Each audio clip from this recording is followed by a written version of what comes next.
Muy buenos días, hermanos. Abran sus Biblias, por favor, en Apocalipsis capítulo 1, versículo 11. Continuamos paso a paso nuestro estudio sobre el libro de Apocalipsis, poniendo las bases fundamentales de este estudio, de este libro, de esta revelación que el Señor nos da, hablando básicamente sobre el carácter de nuestro Dios y la revelación que nos llega a través de Jesucristo. Con un eslogan que no queremos olvidar, que es un eslogan supremamente interesante, es un eslogan de victoria para nosotros, de esperanza, y de Jesucristo, Cordero Vencedor. Jesucristo es nuestro Cordero Vencedor. Y en cada uno de los textos de este capítulo que hemos ido estudiando, de manera introductoria, vemos la presencia, la obra, la voz de Jesucristo, el Cordero Vencedor. Y no nos queda sombra de duda que es Jesucristo, el autor y protagonista central de la Escritura y de este libro, y que es Jesucristo el que está hablando a la iglesia o a las iglesias en Asia Menor y por supuesto a nosotros.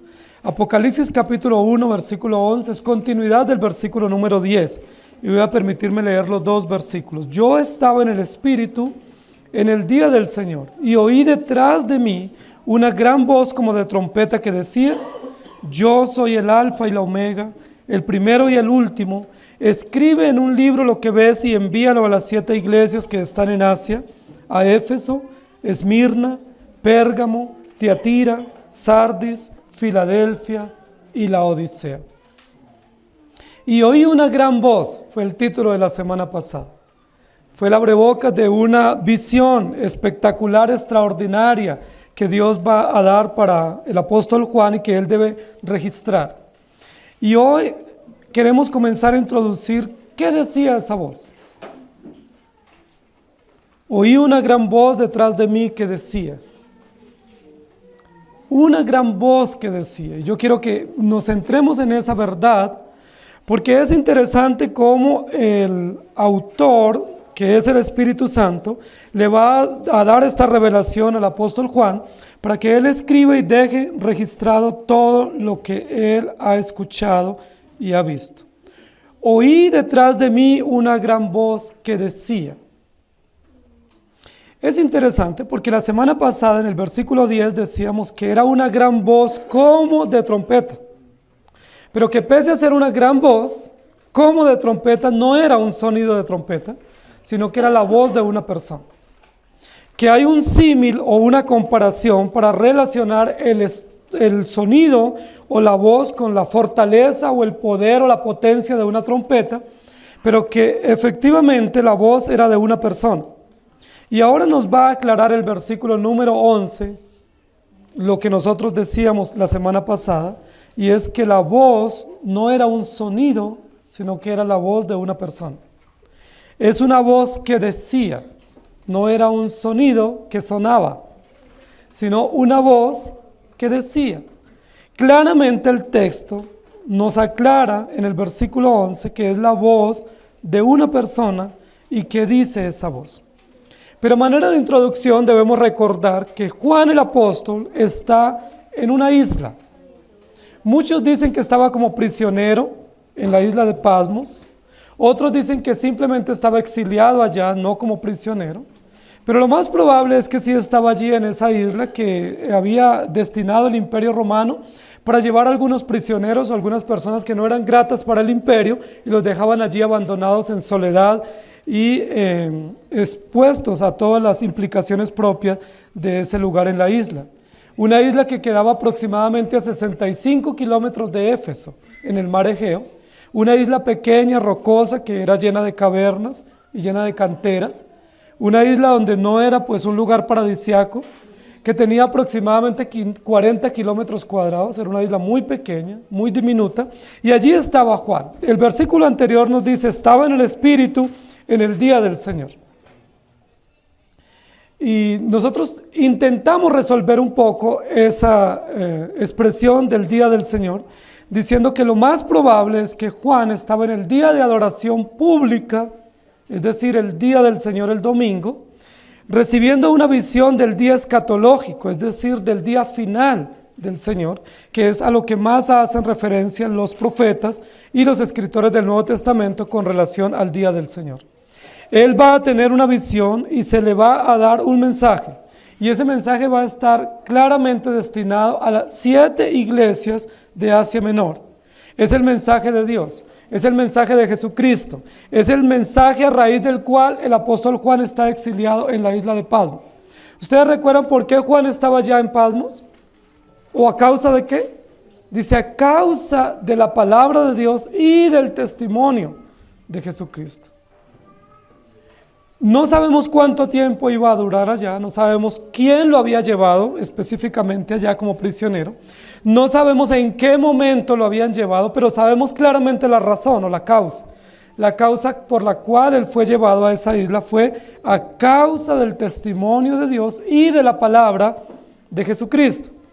Nos queda claramente expuesto eso. Y yo quiero que leamos solo 2 textos de apoyo y luego comenzamos a desarrollar el texto. Hechos 20:15. Navegando de allí al día siguiente llegamos delante de Quío y al otro día tomamos puerto en Samos y habiendo hecho escala en Trogilio, al día siguiente llegamos a Mileto. Hablando de lugares por los cuales se transitaba para llegar a Éfeso de la parte insular del mar Mediterráneo y cómo Juan estaba en una de esas islas o de ese archipiélago del mar Mediterráneo de la parte insular cerca a Éfeso. Algunos dicen que esa isla servía como puerto para llegar a Éfeso y para desembarcar algunos productos. Apocalipsis 1, 19 y 20 dice, escribe las cosas que has visto y las que son y las que han de ser después de estas. El misterio de las 7 estrellas que has visto en mi diestra y de los 7 candeleros de oro, las 7 estrellas son los ángeles de las 7 iglesias y los 7 candeleros que has visto son las 7 iglesias. Y oí detrás de mí una gran voz que decía, y ya logramos entender un poco por qué esa voz fuerte y potente relacionada con el sonido de una trompeta, porque era una gran voz, posiblemente una voz de autoridad, una voz de potencia, una voz de un llamado fuerte y urgente de atención, de tal manera que el apóstol Juan no tiene ninguna duda ni ningún obstáculo para aceptar o atender la voz que él está escuchando. Si hubiese sido una voz sutil o una voz demasiado suave, posiblemente uno la pasa por alto. Pero era una gran voz, era una voz potente, fuerte y poderosa que con claridad se identificaba lo que decía. De tal manera que el versículo que nos corresponde hoy dice, ¿qué decía? Introduce, es decir, la voz fuerte, yo soy el alfa y la omega, el primero y el último. Y esa expresión nosotros la habíamos escuchado o la habíamos visto en versículos anteriores de este pasaje. Versículo 8, yo soy el alfa y la omega, el principio y el fin, dice el Señor. Y como yo sé que ustedes están atentos llevando la serie que estamos desarrollando cada domingo, ya tienen claramente definido esa voz o esa expresión qué significa. En primer lugar, la voz identificaba quién era. Hay 3 cosas o 3 aspectos que a manera de introducción de todo el mensaje de la revelación que Dios le da a Juan, vamos a saber. En el versículo 11, lo primero que vamos a saber con relación a esa voz es quién habla. Esa voz nos va a responder 3 preguntas y primero es ¿quién? Es interesante porque es una voz que en primer lugar se identifica. Se identifica dando autoría y veracidad a lo que se está diciendo y diciéndonos claramente quién es el que está hablando. En el versículo anterior es probable que el apóstol Juan quedó con la duda de una voz que escuchó a su espalda, una voz potente y poderosa, pero no sabe quién es. Y luego ahora comienza esa voz a hablar y él identifica claramente el sonido y las palabras, pero esa voz se identifica quién es. Lo primero que dice esa voz es, yo soy el alfa y la omega, el primero y el último. Es muy interesante cómo esa voz se presenta, pero se presenta identificándose, diciendo, yo soy. Queridos hermanos, En varios lugares de la Escritura nosotros hemos visto esta expresión, especialmente en Éxodo y también en algunos lugares del Apocalipsis y de las cartas de los Evangelios, donde esa voz o ese ser que emite esa voz nos dice, yo soy. Es una voz que se identifica, es una voz que nos responde al quién está hablando. Es decir, no hay sombra de duda. No es confuso entender la palabra en este sentido y no es confuso saber quién está hablando. Porque ya en el versículo 8 habíamos escuchado esa misma voz diciendo, yo soy el alfa y la omega, el principio y el fin. Ahora es interesante porque esa voz se identifica diciendo quién es. ¿Quién está hablando a espaldas de Juan? ¿Quién es el que emite esa voz poderosa y potente? Pero no se identifica dando su nombre. No se identifica dando alguna de sus misiones o de sus oficios o de las tareas que realiza ese ser que está hablando para Juan, sino que se identifica con algunos de sus atributos o de los aspectos de su ser. Y eso es muy llamativo para nosotros, porque nosotros quisiéramos que si escuchamos una voz a espalda nuestra y preguntamos quién es, nos respondiera fulano de tal. Esperaríamos eso. ¿Cómo esperaríamos que esa voz se identifique dando su nombre? Pues que diga yo soy Jesús, o yo soy el resucitado, o yo soy el que vencí la muerte y estoy en el cielo, o yo soy el redentor, o yo soy el salvador de su pueblo. Pero no es así como esa voz se identifica. Sabemos que es Jesús, no nos queda duda, porque la Escritura lo está diciendo y lo hemos visto en textos precedentes. Pero ¿por qué esa voz que está a espaldas de Juan no se identifica con su nombre o con uno de los oficios principales que realiza como profeta, como sacerdote o como rey? ¿Por qué se identifica con títulos? ¿Por qué se identifica con una frase un poco nueva para los oyentes de la carta de Apocalipsis? Este es un título nuevo que no lo habíamos escuchado en ningún otro libro de la Escritura. Yo soy el alfa y la omega es un título apocalíptico. Es un título nuevo para los lectores y para los creyentes de ese momento, pero es la forma como se identifica. Yo soy. El yo soy habla directamente de una persona, habla de un ser, habla de alguien, no de algo. Yo soy. Pero luego, después de ese pronombre personal y de ese verbo que identifica el ser que está hablando, dice yo soy el alfa y la omega. Y dijimos cuando estudiamos el versículo número 8, que alfa y la omega equivalen a la primera y la última letra del alfabeto griego, que es a quienes está dirigida la carta, a personal griego, y se escribe en idioma griego. Pese a Juan ser judío, escribe en griego para una comunidad griega que sale del mundo del pensamiento griego y son conversos. Yo soy el alfa y la omega. ¿Cómo relacionar el yo soy, que es una expresión propia de una persona, de un ser supremo, con esa expresión alfa y omega que tienen que ver con la primera y la última letra del alfabeto? ¿Les parece interesante o contradictorio? Es un poco contradictorio, que el yo soy se refiere a una persona, pero luego dice yo soy el alfa y la omega y lo relacione con unos signos de la gramática. Porque en otras oportunidades habíamos visto, por ejemplo en el Éxodo, yo soy el que soy, o en el Evangelio de Juan, yo soy el camino, o yo soy la vid verdadera, o yo soy el buen pastor. Pero en esta oportunidad dice yo soy el alfa y la omega. Ahora, es muy llamativo esto, porque en primer lugar nos está diciendo que Él es como si fuera la primera letra y la última letra. O es decir, Él es el que tiene la palabra, la primera y la última palabra en todo. Él es el primero y el último, dice para aclarar el texto, el primero y el último, el alfa y la omega. Es decir, ¿qué es lo que está diciendo el yo soy? Todo lo puedo.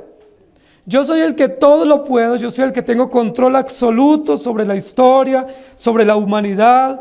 Yo soy el primero de todo y soy el último, es decir, el que ejerzo poder, gobierno y autoridad. Ahora, ¿pero por qué relaciona a Jesucristo, el gran yo soy, con símbolos de la Escritura? En ninguna otra oportunidad lo había relacionado de esa manera, cuando usa el yo soy. Es la primera oportunidad, en el versículo 8 y ahora en el versículo 11, que relaciona a Jesús o esa voz potente como yo soy el alfa y el omega.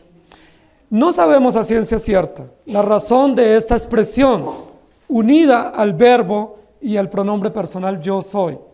Pero lo más probable es que tenga que ver con el encargo que le va a dar el Señor a Juan. ¿Cuál es el encargo del versículo número 11? Escribe lo que ves. ¿Y qué necesitamos para escribir? Además de los implementos propios de la escritura, una pluma y un pergamino. ¿Qué necesitamos? Un idioma. Necesitamos símbolos para comunicar. La comunicación, que es una facultad que Dios nos dio, requiere también simbología o requiere signos para escribir y para comunicar. Cuando se nos da la orden de escribir, eso significa un idioma, eso significa palabras, eso significa símbolos para poder transmitir de tal manera que pueda ser comprensible. En este sentido, la orden que tiene Juan de escribir significa un idioma comprensible. No son símbolos que no son fáciles de comprender o de descifrar, sino que lo que él tenía que escribir es claro, símbolos comprensibles y entendibles de tal manera que otros puedan leer y entender el mensaje. Por eso el Señor le dice, yo soy el alfa y la omega. Escribe. Casi que pudiéramos entender en qué idioma Dios le está diciendo que escriba. ¿Y para quién Él está diciendo que escriba? Porque alfa y omega son símbolos de la escritura griega. Escribe porque yo soy el alfa y la omega, es decir, yo soy el Dios que comunico, yo soy el Dios que me comunico, pero soy el Dios que dejé un idioma para que las gentes puedan entenderme y se puedan comunicar. Queridos hermanos, ¿ustedes saben cuán valioso es tener un idioma? Probablemente no agradecemos a Dios por nuestro idioma. Damos por hecho como que nacemos balbuceando y tarareando un idioma. Y damos por hecho que tenemos un idioma como propio, pero el idioma es un regalo de Dios. Tenemos un idioma maravilloso. Dios a nosotros nos permitió hablar el español. Muchos anhelan hablar otro idioma, pero el idioma que Dios nos dio, con el cual nos capacitó, es el español. Si hoy Dios nos dijera, escribe, ¿cómo nos dijera? La A y la Z. Yo soy como la A y la Z. Escribe. Es decir, escribe en el idioma propio, que es entendible, que es descifrable, y el idioma que Dios nos dio para que los oyentes puedan ser edificados. Y eso tiene que ver con los encargos o las instrucciones en la iglesia de Corinto, cuando dice la palabra, si alguien va a hablar, hable en lengua entendible. Si alguien va a hablar, hable de tal manera que los oyentes sean edificados. Porque muchas veces presumimos de hablar en lenguas extrañas que nadie entiende y nadie es edificado. Dios le había podido decir a Juan, escribe en otro idioma. Juan sabía otros idiomas. Pero si él se iba a dirigir a una comunidad griega, ¿en qué idioma iba a ser entendido? En griego. Yo soy el alfa y la omega, el primero y el último. Queridos hermanos, esta verdad no solo describe aspectos del carácter de Dios, es decir, el control absoluto que tiene, su poder, su eternidad. Él es el primero y el último, Él es el que tiene la última palabra sobre todas las cosas, sino que esta expresión claramente nos muestra también su cuidado fiel y providencial. Dios se ha comunicado con su pueblo. Dios es espíritu, pero Dios que es espíritu se comunica con su pueblo, pero no se comunica solamente de manera espiritual, sino que nos dejó realidades claras y contundentes para que entendamos su comunicación, el idioma, las palabras, la gramática. Muchos dicen, es que la letra mata y el espíritu vivifica, tergiversando un texto bíblico. Y es cierto, la letra mata, pero no la letra que viene de Dios. Porque la letra que viene de Dios es vida, porque el Señor es el alfa y la omega. Y nosotros tenemos su palabra que fue escrita en varios idiomas, pero tenemos la palabra traducida a nuestro propio idioma. ¿Ustedes se imaginan que hoy tuviéramos que leer la Biblia en griego? Y que nosotros no supiéramos, o los que estamos a la mayoría no entendiéramos, ¿qué pasaría? ¿Saldríamos edificados? ¿Podríamos decir amén? ¿Podríamos salir consolados? Imposible. Recuerden que en una época anterior la religión tradicional daba su enseñanza en una lengua extraña, de tal manera que los oyentes no podían entender, no podían ser edificados, no podían saber sus obligaciones y saber también la gracia de Dios que nos viene por el Evangelio. Pero el Señor Jesús claramente dice, yo soy el alfa y la omega, el primero y el último, y luego viene el encargo para el apóstol Juan. Yo soy. Lo primero que hace el Señor Jesús en ese sonido o esa voz que percibe Juan a su espalda es identificarse quién es. ¿Quién es Jesús? Según esta expresión. El que todo lo gobierna, el que creó el idioma, el que se comunica con su pueblo, el que deja registro histórico de lo que Él quiere decir para edificarnos, para consolarnos y para mostrarnos su propósito. Éxodo capítulo 3, versículo 14. Y respondió Dios a Moisés, yo soy el que soy, y dijo, así dirás a los hijos de Israel, yo soy, me envió a vosotros. Y luego en Juan capítulo 8, versículos 56 al 59, dice, Abraham vuestro padre se gozó de que había de ver mi día, y lo vio y se gozó. Entonces le dijeron los judíos, ¿aún no tienes 50 años y has visto a Abraham? Jesús les dijo, de cierto os digo, antes que Abraham fuese, yo soy. Tomaron entonces piedras para arrojárselas, pero Jesús se escondió y salió del templo y atravesando por en medio de ellos, se fue. Luego en Colosenses capítulo 1, versículos 15 al 20. Él es la imagen del Dios invisible, el primogénito de toda creación, porque en Él fueron creadas todas las cosas, las que hay en los cielos y las que hay en la tierra, visibles e invisibles, sean tronos, sean dominios, sean principados, sean potestades, todo fue creado por medio de Él y para Él. Y Él es antes que todas las cosas, y todas las cosas en Él subsisten. Y Él es la cabeza del cuerpo, que es la iglesia. Él que es el principio, el primogénito de entre los muertos, para que en todo tenga la preeminencia. Por cuanto agradó al Padre que en Él habitase toda plenitud, y por medio de Él reconciliar consigo todas las cosas, así las que están en la tierra como las que están en los cielos, haciendo la paz mediante la sangre de su cruz.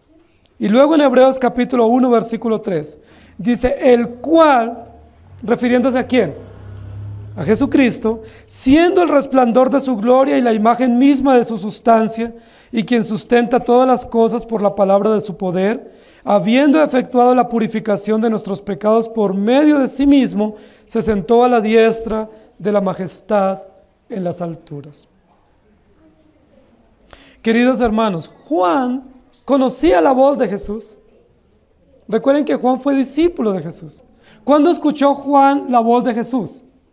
¿Cuál es la primera oportunidad que Juan escucha la voz de Jesús? Cuando le llama, ¿cierto? Que estaban pescando y le dice, síganme, que yo los voy a hacer pescadores de hombres. Y Juan y su hermano y los otros dos discípulos que eran colegas en la tarea de la pesca, siguieron a Jesús.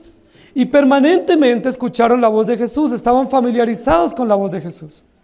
Una y otra vez, Juan escuchó las últimas palabras de Jesús en la cruz.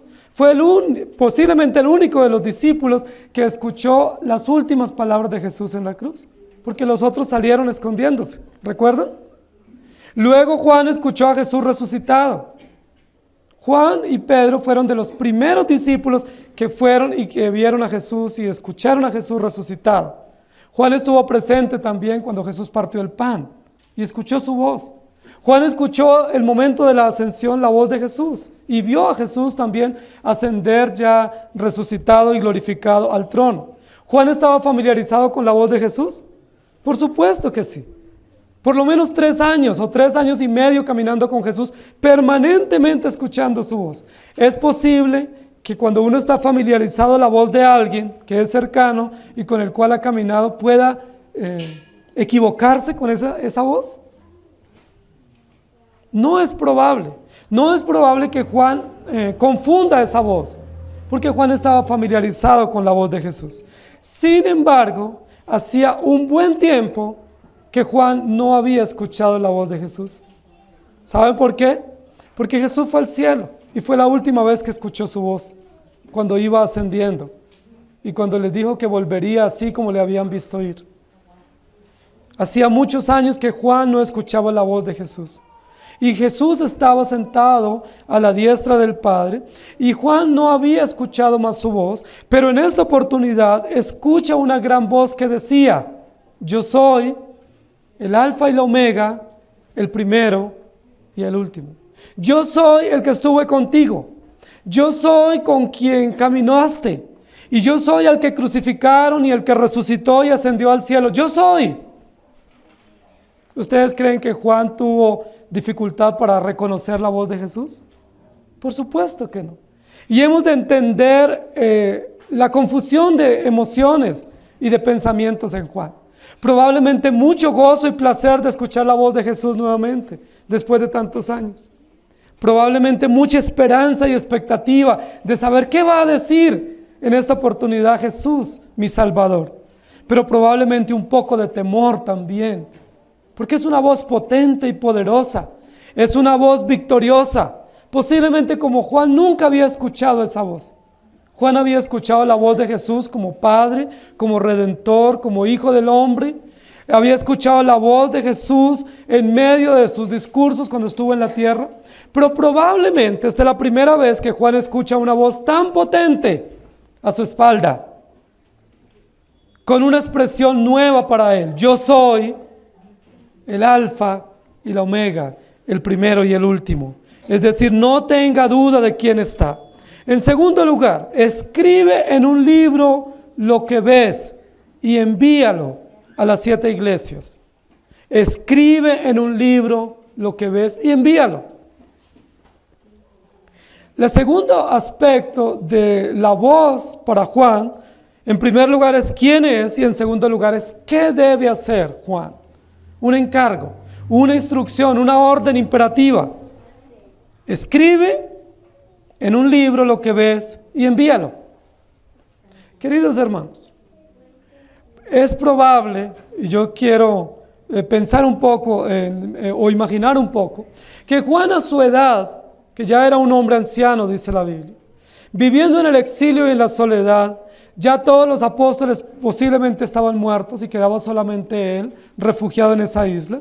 Había pensado: ya mi labor como apóstol y como misionero y como predicador acabó. Muy probable. Cuando nosotros comenzan a pasar los años, comenzamos a pensar: yo creo que ya no soy útil para mucho. Especialmente cuando uno comienza a llegar a los 40 y a los 50 o a los 60, uno dice: yo creo que ya estoy declinando y ya no voy a ser útil para mucho. Posiblemente ya aquí voy a envejecer y muero y pasé a la historia sin pena ni gloria. Quizá Juan estaba pensando eso. Quizá Juan, estando en el exilio, en la soledad y en la tristeza de no poder estar con los hermanos, piensa: bueno, esta historia se está acabando. Y es probable que así sea por la edad y por la soledad y las condiciones imperiales en las que vivía. No obstante, escucha una voz, y esa voz no le dice: Juan, gracias por todo lo que has hecho, Dios te bendiga. Juan, has sido un discípulo maravilloso y cuidaste bien a mi madre y fuiste leal y fuiste fiel, que Dios te bendiga. Esa voz no le dice eso. ¿Saben qué le dice esa voz? Escribe y envía. ¿Qué es lo que se traduce para Juan con esa voz y con esa orden? La tarea no se ha terminado. Hay trabajo aún. Hay cosas para hacer, hay encargos, hay imperativos que no puedes eludir. ¿Pensaste que estando en la isla te ibas a librar de las tareas? ¿Pensaste que por estar allá ibas a morir de nostalgia y de tristeza y de soledad y que no había nada más para hacer? ¿Pensaste que el encargo era solo estar en medio de la iglesia cumpliendo una tarea? Bueno, pues no estás en medio de la iglesia, pero tienes una tarea. Escribe y envía para que la iglesia sepa cómo estás y sepa lo que el Espíritu dice a las iglesias. Queridos hermanos, Dios es recursivo y es maravilloso y es perfecto. ¿Cuándo dejamos de ser útiles para Dios si Él nos ha llamado? ¿Habrá un momento en el que yo pueda decir, cayó el telón y no hago nada más para Dios que me llamó? ¿Habrá alguna limitación que haga que Dios no nos llame y nos encargue tareas porque no somos útiles para Él? Esta es una clara respuesta. Juan sigue siendo útil para Dios. Ya no puede ir a predicar porque está exiliado o está prisionero. Pero ¿qué puede hacer Juan para seguir extendiendo el reino de los cielos? Escribir. ¿Quién de ustedes no puede escribir? ¿O no puede hablar? ¿O no puede ver? Es decir, podemos ser útiles para Dios. Porque si no tenemos voz, ¿qué tenemos? Oído. Y si nos silencian o nos amordazan de alguna manera, tenemos la escritura. Y tenemos el correo. Y tenemos los medios para llegar a otros, donde no podemos llegar de otra manera. Lo que Dios le está diciendo a Juan es, ánimo Juan, hay tarea. ¿Recuerdan que Dios le dijo a Elías cuando estaba también por allá solitario y meditabundo, con depresión y pensando que todo se había acabado? ¿Se acuerdan qué le dice el Señor a Elías? Levántate y come, porque largo camino te resta. ¿Qué le está diciendo Dios a Juan? Juan, olvídate que ya no eras útil. Olvídate que todo se acabó. Hay tarea para hacer. Bueno, pero ¿qué hago, Señor? Estoy prisionero, no puedo salir, no tengo cómo salir. Bueno, búscate un pergamino y búscate una pluma y comienza a escribir. Qué cosa tan extraordinaria nuestro Dios. Ahora, es muy probable que implícitamente en ese encargo haya un reproche de Dios para Juan. Un reproche por su soledad y por pensar que ya no iba a hacer nada más. Pero Dios le dice, escribe. Queridos hermanos, la tarea de la escritura es una tarea divina. ¿Quién fue el primero que escribió? Dios. Dios fue el primero que escribió porque Él decretó todas las cosas y en su libro están escritas todas las cosas que acontecen en la historia de la humanidad. ¿Quién le dio al hombre la facultad de escribir? Nosotros, como somos humanistas, nosotros decimos, yo quiero que mi hijo aprenda a leer y a escribir para que se defienda en la vida. Porque somos humanistas. Pero ¿saben para qué debemos aprender a escribir? Para ser útiles para Dios, no para defendernos en la vida. Porque Dios nos dio la facultad de leer y la facultad de escribir y la facultad de comunicarnos. Tenemos un idioma maravilloso, tenemos recursos comunicativos. Nos comunicamos corporalmente, simbólicamente, gestualmente, pero nos comunicamos también con la escritura. Escribe. Y probablemente algunos estén diciendo allí en sus puestos, a mí me da mucha pereza escribir. Yo no sé escribir. O yo cuando escribo, ni siquiera yo me entiendo. Juan probablemente era uno de esos hombres. Porque la Biblia dice que en alguna oportunidad Juan dijo que él era torpe de lengua y difícil para ser entendido. ¿Se acuerdan cuál era la profesión de Juan? Era un pescador y tenía una empresa pesquera, posiblemente tenía dinero, pero no era un hombre académico, intelectual, era un hombre torpe. Tenía una profesión ruda. Se ganaba la vida, tenía una empresa, pero su profesión era ruda, no era un hombre fácil de expresión, fácil para escribir, posiblemente su ortografía no era la mejor, posiblemente su habilidad y su ligereza en la escritura no era buena. Pero ¿qué le dice el Señor? Escribe. Ahora, con la potencia de la voz, como le dice, yo soy el alfa y la omega, también le da el encargo. Escribe.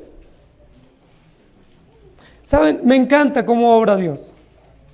Porque si Dios nos dijera, ¿tú quieres escribir? ¿Te gustaría escribir? ¿Qué le responderíamos? No, Señor, por supuesto que no. Pero Dios no nos da opción para nosotros elegir. Y eso es maravilloso de parte de nuestro Dios. Ese es el Dios de la Escritura. Si Dios nos dijera, ¿te gustaría? He pensado que tú hagas esto. He pensado ponerte en esta misión. ¿Tú estás dispuesto? ¿Ustedes qué creen que hubiera hecho Juan? Y hubiera tenido muy buenas excusas. Primero, estoy viejo. Segundo, estoy emocionalmente mal para escribir. Tercero, ¿a quién le voy a escribir? ¿Y con qué recursos voy a escribir? ¿Y cómo voy a enviar los correos? Y no tengo quien me provea mensajeros para enviar las cartas. Excelentes excusas. Y el Señor hubiera tenido que hacer, bueno, Juan, está bien, pues pensé que eras el candidato, voy a buscarme otro. Pero no obra así Dios. Si Dios te pidiera concepto de lo que Él quiere hacer para ti o por ti, ¿tú qué le dirías? Señor, esperemos, o deja que primero haga esto, o no soy la persona indicada, o Señor, envía a otro. Heme aquí, envía a otro. Pero saben, la voz potente no solo es para describir quién es el que habla. Es una voz poderosa diciendo, yo soy. Pero esa voz potente también es para el corazón de Juan, diciendo, escribe. Es una voz potente para que recuerde y para que entienda qué es lo que tiene que hacer. No es una opción. No es una alternativa. No es si él quiere o si le parece o si tiene los recursos. Ahora, si Dios ordena a Juan que escriba, es porque Juan tiene la capacidad de escribir. Es porque Dios está equipando a Juan para escribir. Si Dios le ordena que escriba, es porque le va a proveer todos los medios para escribir. En ese momento histórico, escribir no era una tarea fácil. Y de hecho era una tarea muy costosa. Por el tipo de materiales que se usaban para la escritura. No es como hoy, que hoy podemos escribir y cualquiera puede escribir. Y no tiene ningún costo escribir. Pero en ese momento era muy difícil escribir y publicar o enviar. Estamos hablando de situaciones riesgosas, de dominio imperial, y estamos hablando también del costo de los pergaminos, de la tinta, de lo difícil que era. Pero Juan recibe una orden, y la orden es, escribe y envía. Ahora, bueno, Señor, está bien, yo por lo menos escribo para mí, para registrar esto, pero enviar, ¿cómo que publicar lo que yo escribo? ¿Cómo así que ponerlo en conocimiento de otros? ¿Y por medio de quién? ¿Y cómo? ¿Y por qué? Pero la Biblia nos muestra que Juan no presentó excusas. Probablemente la voz fue tan potente, tan ensordecedora a su corazón y a sus oídos, que él no tuvo otra opción, sino coger el pergamino y escribir, porque yo soy. Escribe y envía. Queridos hermanos, si Dios no hubiera hecho eso, no tuviéramos el registro histórico de la palabra. Pero Dios en muchas oportunidades históricas llevó a los escritores a situaciones de riesgo, a situaciones de vulnerabilidad, a situaciones de exilio, con un único objetivo, llevarlos a escribir. ¿Se acuerdan que el apóstol Pablo estuvo varias veces en la cárcel? Pero ¿para qué Dios usó las prisiones en el caso de Pablo? Para que escribiera. Jeremías también fue exiliado. ¿Para qué usó Dios el exilio de Jeremías? Para que escribiera. ¿Para qué usó Dios las persecuciones en Isaías y en otros profetas? Para que escribieran. ¿Saben, queridos hermanos, cuánto hemos perdido la importancia de la escritura? Nosotros somos una generación que no escribe. Somos una generación perezosa para leer y perezosa para escribir. Es vergonzoso, pero nuestro país está en los índices más bajos en nivel de lectura. Y eso es vergonzoso. Y si hacemos las encuestas en las iglesias, pues todavía es más bajo el nivel de lectura en la iglesia. Y si leemos, no entendemos lo que leemos. Y si escribimos, no entendemos nosotros lo que escribimos. Queridos hermanos, esto que es un encargo para Juan, también es una orden para nosotros. Dicen los pedagogos que cuando uno escucha, aprende, pero cuando uno escribe lo que escucha, aprende más. Y cuando uno, además de escribir lo que escucha, comparte lo que aprendió, aprende más. ¿Ustedes quieren aprender más? ¿Qué deben hacer? Escuchen, escriban y compartan. Sencilla metodología. Parte de la metodología que Dios dio para la instrucción de los judíos fue: escriban. Estas palabras que yo te mando hoy estarán en tu corazón y las escribirás y las publicarás. ¿Ha cambiado la metodología de Dios? No ha cambiado. ¿Por qué nos da tanta pereza escribir? Vivimos en una era audiovisual donde el sentido de la vista y del oído está agudo, pero no está agudo el sentido de la escritura y de la lectura. Para muchos de nosotros, aún leer un capítulo en la iglesia es mucho. Queridos hermanos, Dios nos ordena escribir. ¿Por qué es importante escribir? Porque es la forma como Dios se comunica. Porque es la forma como el mensaje se transmite y perdura. Y porque es la forma como podemos llegar a otras personas. Escribe y envía. Apocalipsis capítulo 14, versículo 13. Oí una voz desde el cielo que me decía: escribe, bienaventurados de aquí en adelante los muertos que mueren en el Señor. Sí, dice el Espíritu, descansarán de sus trabajos, porque sus obras con ellos siguen. Apocalipsis 19, 9. Y el ángel me dijo: escribe, bienaventurados los que son llamados a la cena de las bodas del Cordero. Y me dijo: estas son palabras verdaderas de Dios. Apocalipsis 21, 5. Y el que estaba sentado en el trono dijo: he aquí yo hago nuevas todas las cosas. Y me dijo: escribe. ¿Están escribiendo? Porque estas palabras son fieles y verdaderas. Éxodo 17, 14. Y Jehová dijo a Moisés: escribe para memoria en un libro. Y di a Josué que raeré del todo la memoria de Amalek de debajo del cielo. Isaías 38. Ve pues ahora y escribe esta visión en una tabla delante de ellos y regístrala en un libro para que quede hasta el día postrero, eternamente y para siempre. Jeremías 36, 28. Vuelve a tomar otro rollo y escribe en él todas las palabras primeras que estaban en el primer rollo que quemó Joacín, rey de Judá. Apocalipsis 2, 8 y 12. Y escribe al ángel de la iglesia en Esmirna, el primero y el postrero, el que estuvo muerto y vivió, dice esto. Y escribe al ángel de la iglesia en Pérgamo, al que tiene la espada aguda de 2 filos, dice esto. Y luego en Apocalipsis 3, 1, escribe.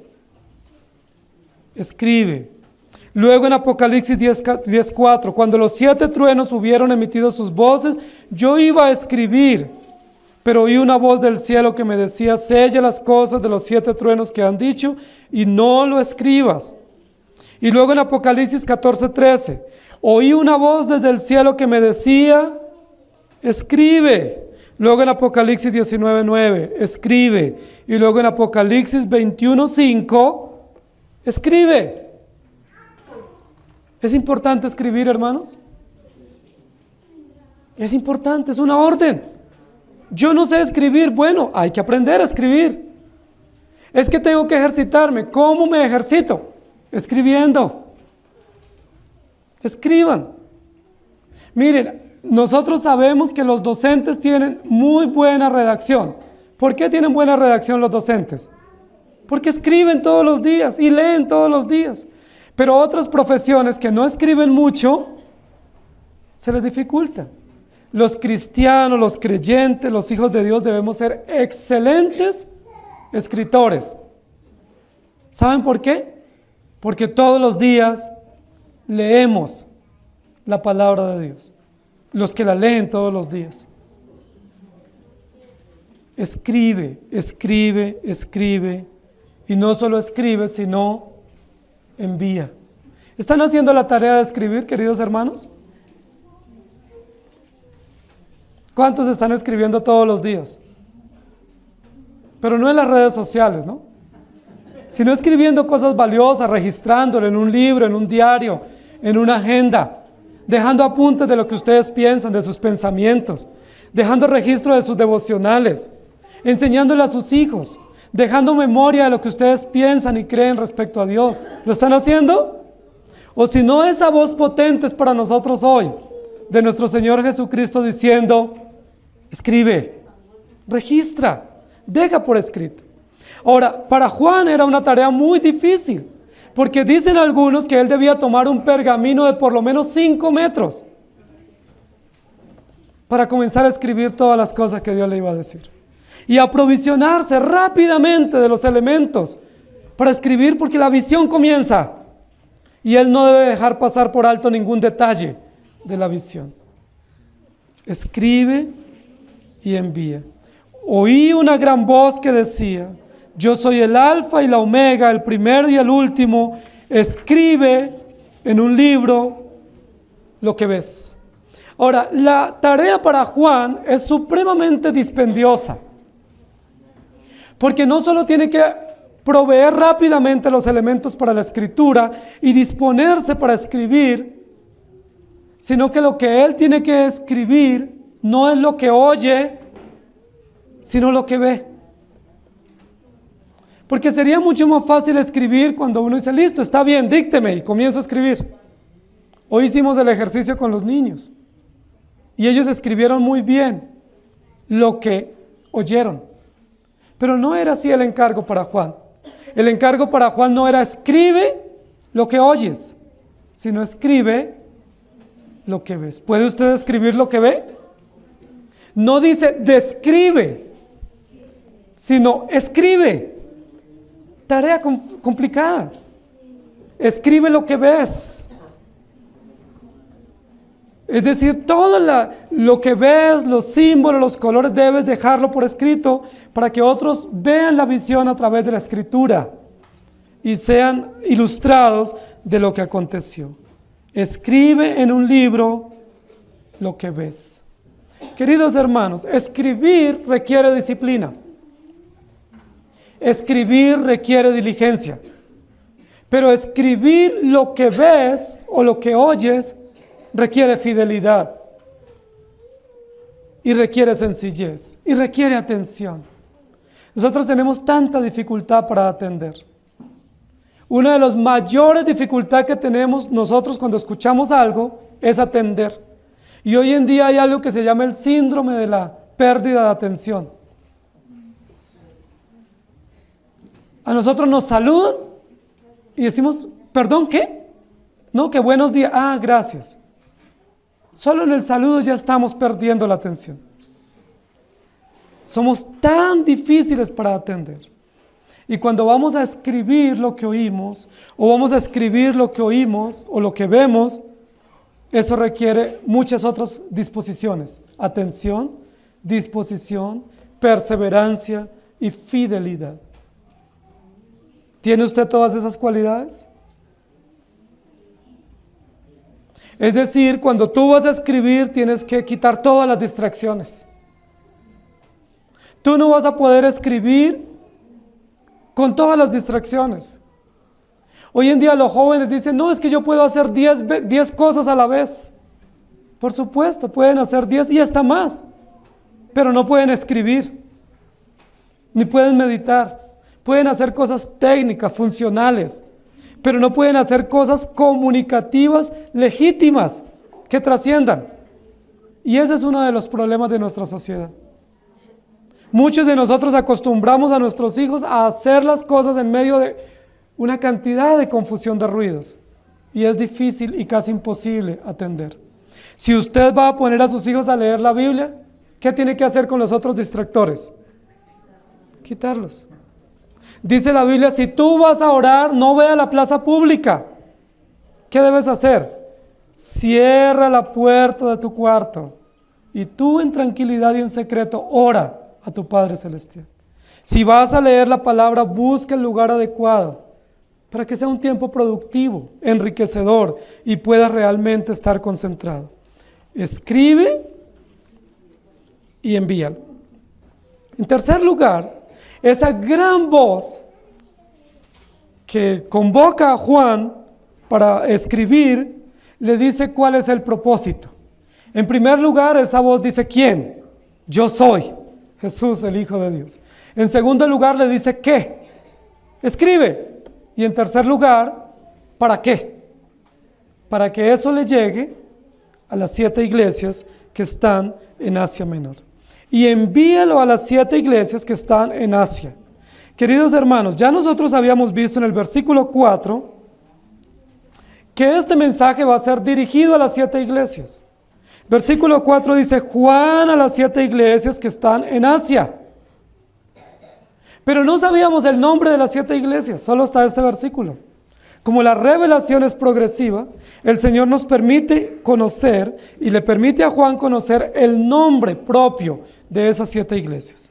Envíalo a las 7 iglesias que están en Asia, a Éfeso, a Esmirna, a Pérgamo, a Tiatira, a Sardis, a Filadelfia y la Odisea. Dios le da un orden. Y eso es importante. Cuando tú escribes, ¿qué necesitas? No solo un tema, no solo un cuaderno o un libro para escribir, sino que necesitas un orden. ¿Qué tengo que escribir? ¿A quiénes? ¿Y cuál es el orden para escribir? Dios le da un orden. Dios no le dice, escríbale a estas iglesias como tú quieras. Luego en el capítulo 2 y capítulo 3 vamos a ver que Juan va a escribir exactamente en este orden que Dios le dio. ¿Por qué es importante el orden de la escritura? ¿Por qué es importante también el orden geográfico de los destinatarios de esta carta? Dios le hubiera podido decir, mire, estas son las iglesias, lo demás es creatividad tuya. Pero Dios no hace así. Nos da el orden, nos da el propósito, nos da los destinatarios y nos muestra lo que debemos escribir, o nos dirige a lo que debemos de escribir. Escribe a Éfeso. ¿Por qué Éfeso es la primera iglesia a la cual se le va a dirigir el mensaje? Bueno, algunos dicen que era la más cercana porque esta isla era probablemente un puerto como muy cercano a Éfeso. Muchos dicen que era la ruta inicial donde se debía comenzar. Otros dicen que también porque Juan fue pastor en Éfeso. Y aunque todas estas iglesias lo conocían plenamente, pues la que más iba a reconocer y aceptar el mensaje de Juan era la iglesia de Éfeso, donde él había sido pastor por un periodo. Otros dicen que era allí donde comenzaba toda una ruta postal.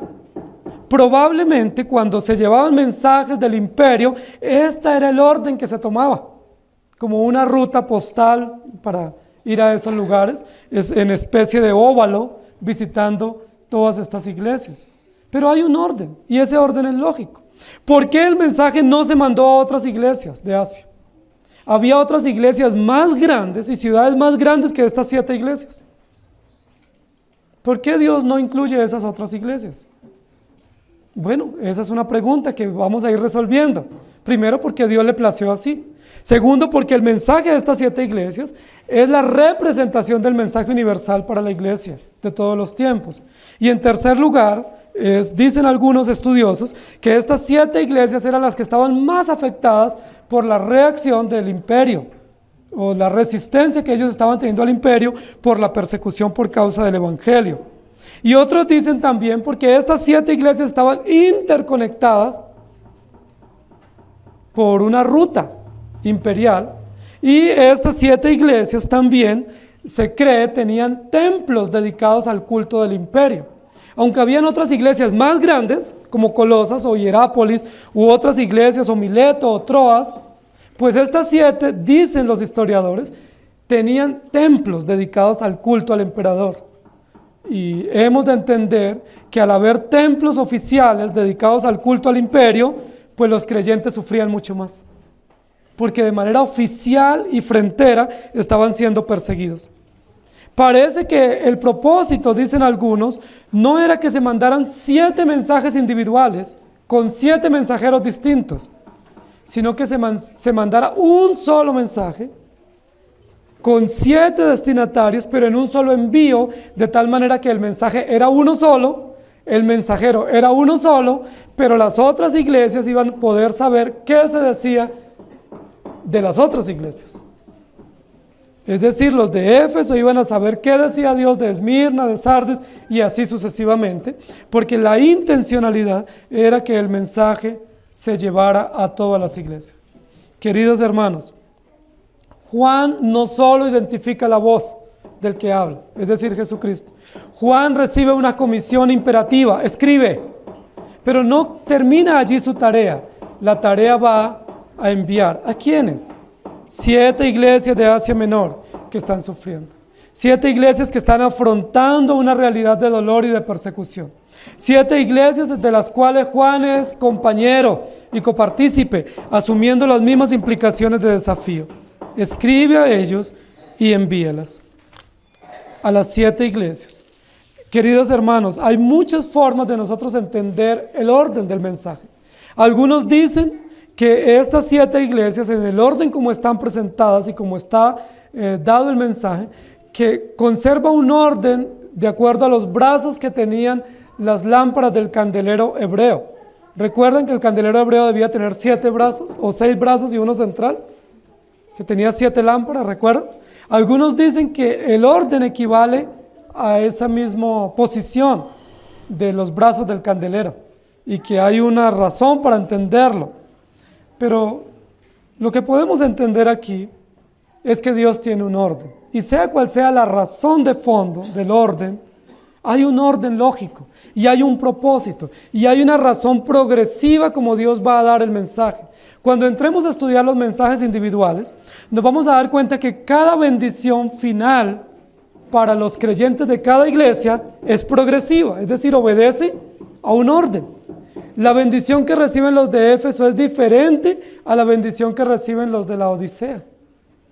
Los de la Odisea reciben la bendición de estar sentados en el trono con el Señor. No es la misma primera. Es decir, aún las bendiciones son progresivas y eso obedece a un orden. Y eso muestra el carácter de Dios y muestra también el plan perfecto de nuestro Señor. No es suficiente escribir. Es necesario enviar. ¿A quiénes? Yo les pregunto, cuando ustedes escriben, ¿para quién escriben? Cuando ustedes envían, ¿a quién envían? Queridos hermanos, hoy tenemos un privilegio que no tuvo Juan en ese momento. Si Juan hubiera tenido los recursos de la comunicación que nosotros tenemos, hubiera sido diferente la manera como él hubiera enviado y hubiera publicado. Juan no tuvo esos recursos, pero nosotros vivimos en la era de las comunicaciones. Nosotros vivimos en un momento donde lo que tú escribes, en el momento que tú escribes y envías, se conoce en cualquier lugar del mundo. Y se puede conocer en el idioma que se necesite, porque hay traducción simultánea en las redes. Queridos hermanos, si nosotros no escribimos y no enviamos, no es porque no tengamos los medios, sino porque nos da pereza y porque preferimos emplear nuestras facultades en otras cosas. Pero saben, el llamado que Dios nos hace es a escribir. El llamado no es solamente vea. Juan, vea lo que le voy a mostrar. No, primero escriba lo que ves. Cuando ustedes vienen a la iglesia, y siempre hemos hecho énfasis, no es importante solamente que ustedes escuchen. Ustedes pueden escuchar con atención. Y ustedes pueden sacar provecho de escuchar con atención. Pero lo más probable es que mañana usted intente recordar y no va a recordar gran parte de lo que se ha dicho. ¿Qué hacemos para sacar más provecho en lo que escuchamos? Escribamos, saquemos apuntes, enseñémosle a nuestros hijos a tomar apuntes, a tomar resúmenes de lo que estamos aprendiendo, porque la orden es imperativa. Escribe y envía a las iglesias. Juan 14, versículo 26. Mas el Consolador, el Espíritu Santo, a quien el Padre enviará en mi nombre, Él os enseñará todas las cosas y os recordará todo lo que yo os he dicho. Y luego en Juan 15, 26 dice, pero cuando venga el Consolador, a quien yo os enviaré del Padre, el Espíritu de verdad, el cual procede del Padre, Él dará testimonio acerca de mí. Y en Juan 16, 13 dice, pero cuando venga el Espíritu de verdad, Él os guiará a toda la verdad, porque no hablará por su propia cuenta, sino que hablará todo lo que oyere y os hará saber las cosas que habrán de venir. Hermanos, ustedes y yo tenemos la Biblia impresa, pero ¿saben cómo ha sido para tener nuestra Biblia en español? ¿Saben que el que escribió, el que tradujo la Biblia al español lo hizo en la prisión? Quien tradujo la Biblia al alemán también lo hizo bajo prisión, bajo persecución. Muchos de los que han escrito, Dios los ha tenido que llevar a condiciones de dolor o de sufrimiento. Pero gracias a Dios por esas realidades, porque tenemos nuestra Biblia en español. Queridos hermanos, Dios nos ha dejado su palabra. Nosotros somos responsables de escuchar y de comunicar su palabra. Y oí detrás de mí una gran voz que decía, yo soy el alfa y el omega. ¿Quién habla en esta visión? Jesucristo, claramente identificado. Y esa voz decía, escribe. El propósito de ver o de oír es escribir. El propósito de escuchar es escribir. Y también dice, envía a las iglesias para que ellos sepan lo que el Señor dice. ¿Saldrán ustedes con la firme resolución de escribir? ¿Escribir qué?